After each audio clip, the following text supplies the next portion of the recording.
Good morning, Ridgeside Canine NorCal. Today we're going to talk about visits to the vet office, grooming, clipping your dog's nails, brushing your dog, especially if you have a dog that doesn't like any of those things. We're going to give you a couple ways to make those things more positive, and just consider preparing your dog for all of those things before they go there. You can imagine if your dog goes to the veterinary office for the first time and has never met a vet or been on a table or been examined, and the first thing the vet does is start manipulating the dog's feet and ears and backside and giving it shots and checking its heartbeat, that dog might become nervous if it's never been predisposed to that type of manipulation.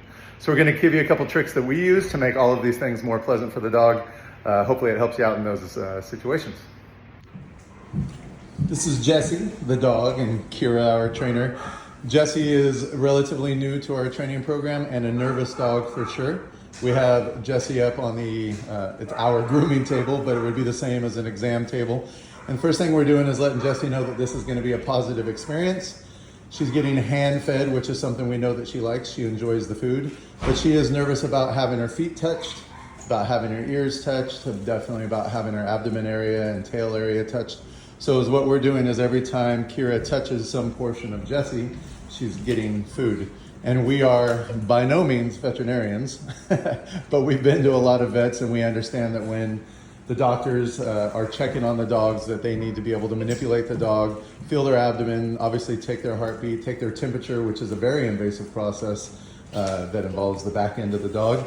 And some of the dogs, rightfully so, get a little nervous with that. So you can see that every time Kira is touching a part of the dog that makes the dog a little nervous, she's also feeding the dog and giving her some affection and letting her know that it's a positive experience. And this is Diego again, working with Kira. Diego's about a 15-month-old German Shepherd who's being trained to be a police dog. Obviously, it's important for him to be able to be manipulated by the vet or even a groomer.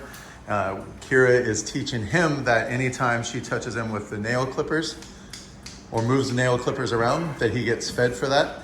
So what we don't do is just bring out the nail clippers and start clipping his nails first thing out, because the dog doesn't understand what that means and doesn't have a positive association with the clippers yet.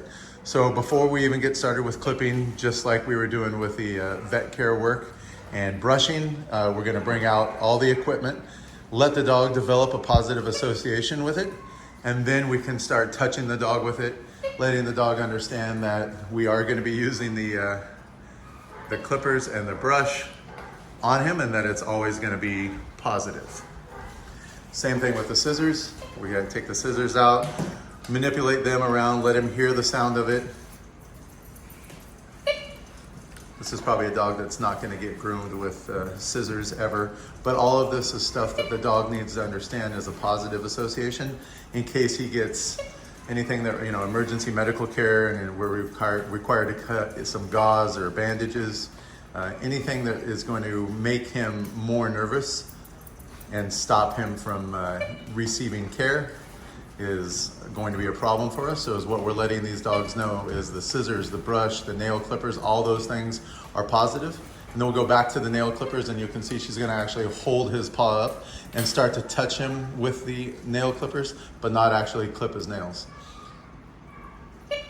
You can see he was a little nervous with that, kind of wondering what she was doing. But every time she grabs his paw, uses the nail clippers, and then feeds him, it becomes a pretty positive experience for him, and something that he looks forward to, instead of having his first experience be his nails actually being clipped or him being brushed or groomed or bathed or any of those kind of things.